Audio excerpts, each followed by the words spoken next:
Dans la préhistoire de la Renaissance à nos jours, la femme a pris la place qui lui revient. De tout temps, elle a été la fleur et l'ornement de la race humaine. À la gamme étonnante des beautés et des grâces physiques de la femme s'ajoutent ces qualités spirituelles que nous connaissons et vénérons tous. Audace, gaieté, affection, modestie, intelligence et la faculté de mettre cette intelligence au service de sa beauté, de se rendre ainsi l'objet suprême de l'admiration et de l'estime de l'homme. Ô femme, où donc ta beauté n'a-t-elle pas régné? Quelle terre, si lointaine fut-elle, tes mains caressantes n'ont-elles pas béni? Dieu, que les hommes sont injustes. Jamais ils ne reconnaîtront à la femme une once de cervelle. La femme est peut-être une fleur, un ornement, mais aujourd'hui elle est plus, croyez-moi.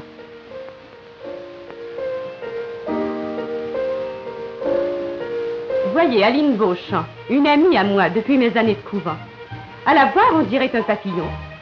Mais elle s'est tout de même engagée dans l'armée féminine, quelque temps après la formation de ce service. Elle m'a tout raconté la semaine dernière. Sa première journée de recrue. La signature au bureau de recrutement.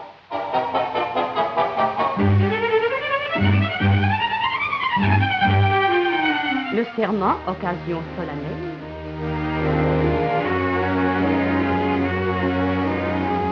L'arrivée au baraquement avec plusieurs autres nouvelles jeunes filles. La distribution des uniformes et de l'équipement, l'une des premières grandes joies de chaque engagé.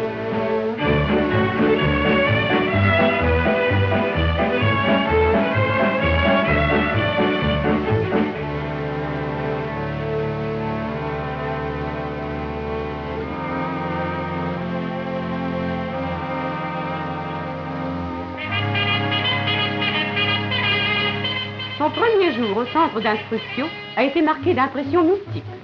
Le réveil à 6 heures. Le choc de se trouver dans un lit étranger. Les cris et les plaisanteries des jeunes filles en gaieté.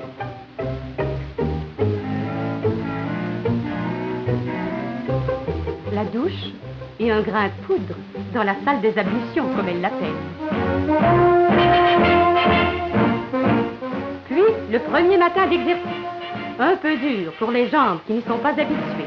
Un peu déroutant pour l'esprit non entraîné à réagir à la seconde au commandement donné. Le harnachement de tout ce sinistre fourbi pour l'exercice dans la chambre au gaz.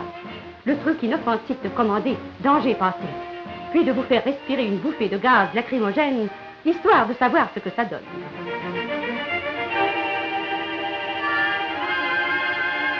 Et après tout, une jeune fille aime bien parfois pleurer tout son content.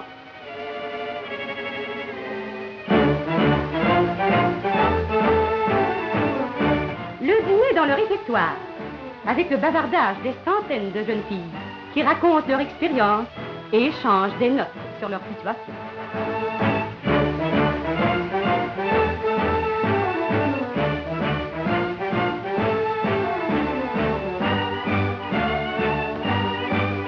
L'examen médical et la visite chez le dentiste. Dans le service, il faut être bien portant et le paraître. C'est un devoir que d'être en santé. C'est ainsi qu'Aline, avec des dents éclatantes et un uniforme impeccable, dansa pour la première fois au centre de loisirs.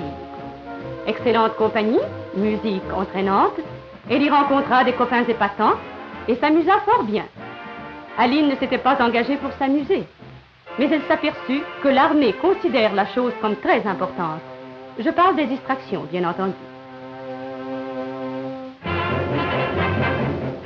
Après 4 semaines d'instruction élémentaire, Aline prit un cours de chauffeur. Ayant conduit sa propre voiture pendant plusieurs années, elle n'eut pas de peine à maîtriser le Jeep. Sur le terrain d'essai, l'endurance d'Aline, comme celle de son instructeur, fut mise à une rude épreuve.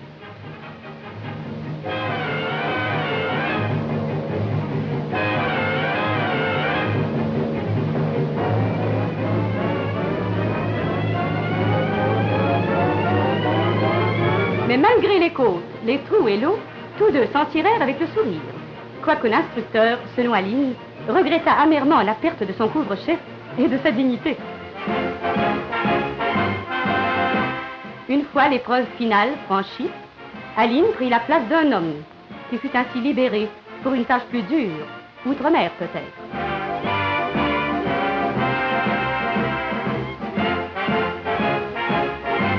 Pourvue de tous ses grades, Aline voit maintenant la vie comme l'envisage toute jeune femme qui a un but à atteindre. Puis il y avait Nicole Fontaine, vendeuse dans un grand magasin et que j'ai connue au club de tennis. Tout comme Aline, Nicole s'engagea dans l'armée sans savoir au juste ce qu'elle aimerait y faire.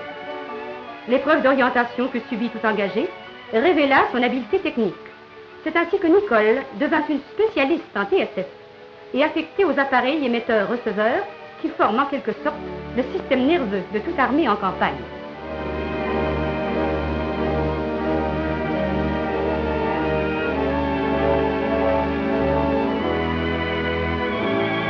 Vous vous imaginez alors le plaisir de Nicole lorsqu'en rentrant à la maison, un soir de permission, elle trouva l'auteur de ses jours complètement perdu au milieu des pièces de son radio et cherchant vainement à rassembler ce puzzle.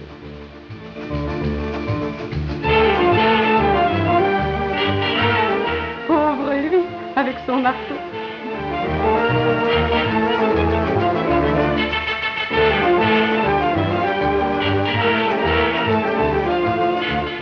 Mettant son expérience à profit, Nicole rafistola en un tour de main l'appareil capricieux de son papa.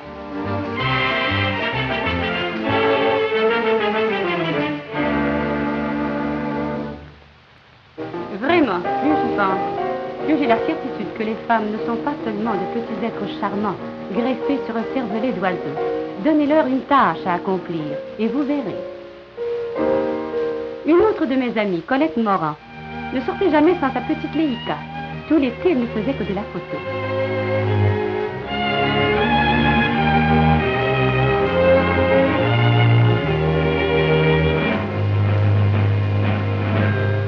L'an dernier, elle s'est engagée dans la division féminine de l'aviation royale canadienne, section de la photographie. Colette m'a raconté que dans le CARC, l'enseignement se fait par groupe. La mise au point du foyer, le temps de pause et la façon de charger. C'est là, prétend Colette, une façon d'apprendre rapidement, avec précision et méthode. Puis vint le grand jour, son premier reportage, l'arrivée d'une escadrille de l'aviation royale néerlandaise. Le prince Bernard est l'un des pilotes. Attention au foyer, espérons qu'il n'a pas oublié de changer de place.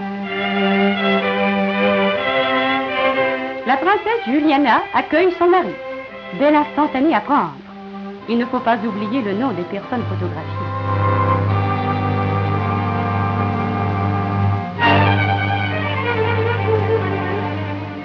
Puis, les minutes angoissantes dans la chambre noire, où elle développe ses négatifs et fait le tirage. Est-ce un succès?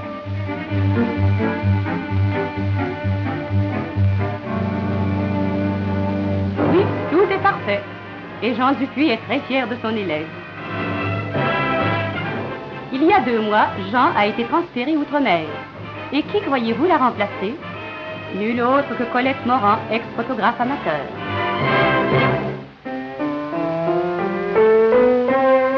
Michel Guérin était dans l'enseignement et y remportait des succès.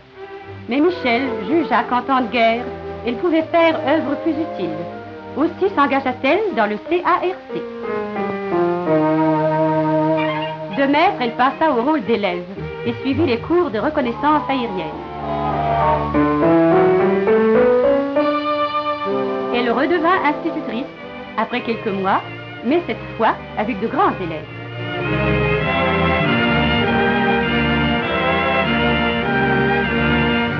La reconnaissance aérienne s'enseigne par la projection ultra rapide de silhouettes d'avions sur un écran.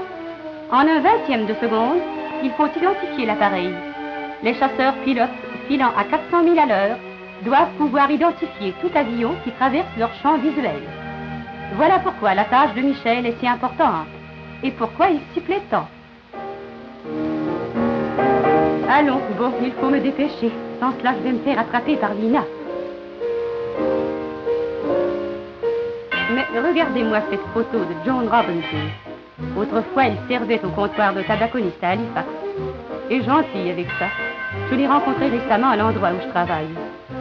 Et Helen Adamson aussi, bibliothécaire de profession à Ottawa, dans le département des statistiques. Helen connaît des tas de choses. On devrait bien l'inviter à SDP.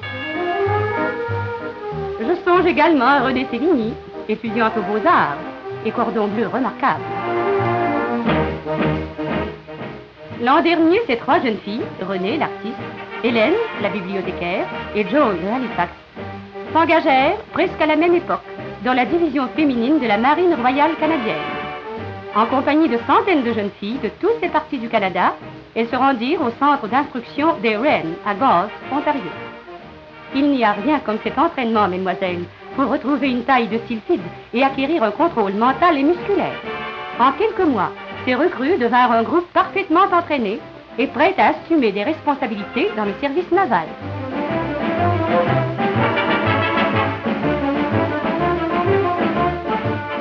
On versa Helen, la bibliothécaire, dans le service des traceurs. Un travail passionnant comme tant d'autres des trois services.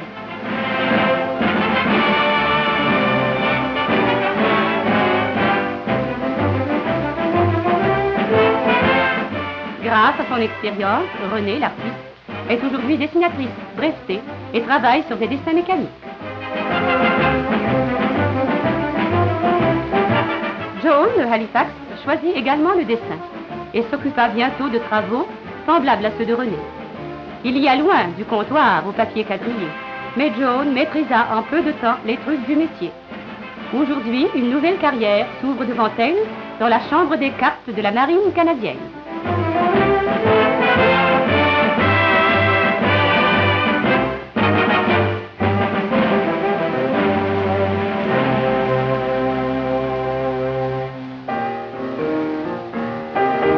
Et voilà, je suis prête. Ça n'est pas trop tôt. Pas de pli à l'uniforme. Cravate droite. Coiffure? Bien, j'espère. Et maintenant le bibi. Le seul modèle exclusif au monde qui soit porté par 3000 femmes sans qu'aucune d'elles en soit jalouse. Tiens, Lina qui arrive. Voici donc deux autres ornements de la création qui vont travailler. Activité, intérêt, variété. C'est ainsi que l'on peut qualifier la vie des 25 000 femmes des Forces armées du Canada.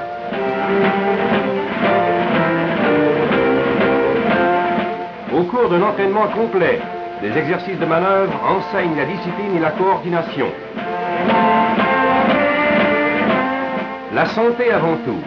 Aussi applique-t-on des méthodes scientifiques à la culture physique pratiquée en groupe par les femmes des services auxiliaires.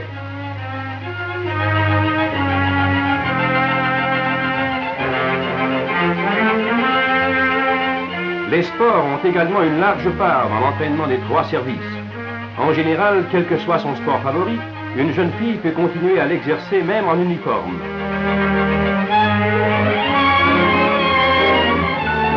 Quant aux distractions, l'Organisme national des Forces armées y pourvoit en encourageant la vie mondaine. Les loisirs ne manquent pas et on les met à profit.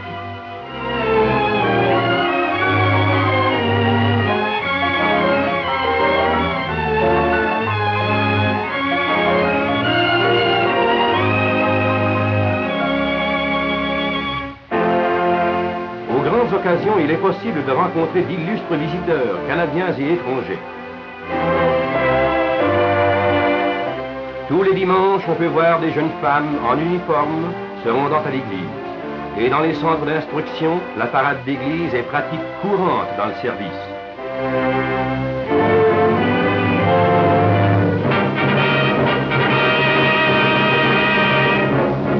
Mais aujourd'hui, les jeunes filles s'intéressent avant tout à leur travail, qui est très varié et qui pourra leur être bien utile dans la vie civile.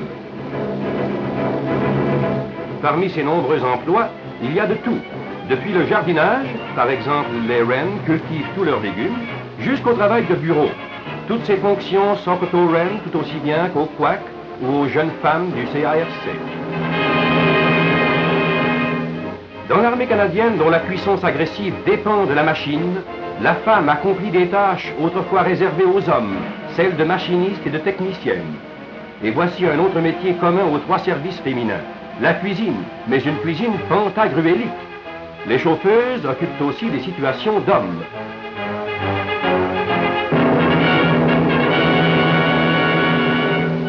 Dans le CARC, en plus du travail de bureau et d'organisation, il se trouve pour les femmes plusieurs travaux techniques.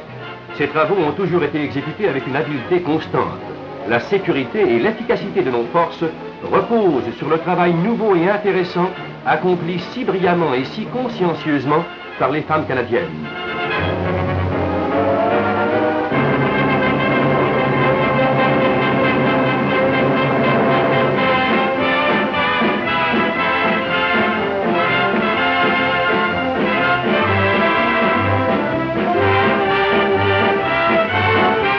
Aujourd'hui, alors que les Nations Unies entrevoient la victoire, avec ce renouveau de confiance qui nous anime, nous et nos troupes qui assiègent la forteresse nazie déjà ébranlée, nous voyons avec fierté les femmes canadiennes marcher côte à côte avec leurs frères d'armes.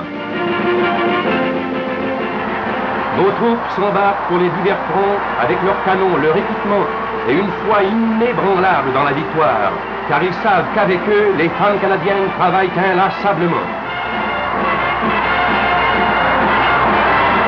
Elles ont, plus que jamais, dans leur labeur quotidien, acquis non seulement un sens plus aigu de leurs responsabilités, mais le fier sentiment de jouer un rôle marquant dans les nobles destinées du Canada.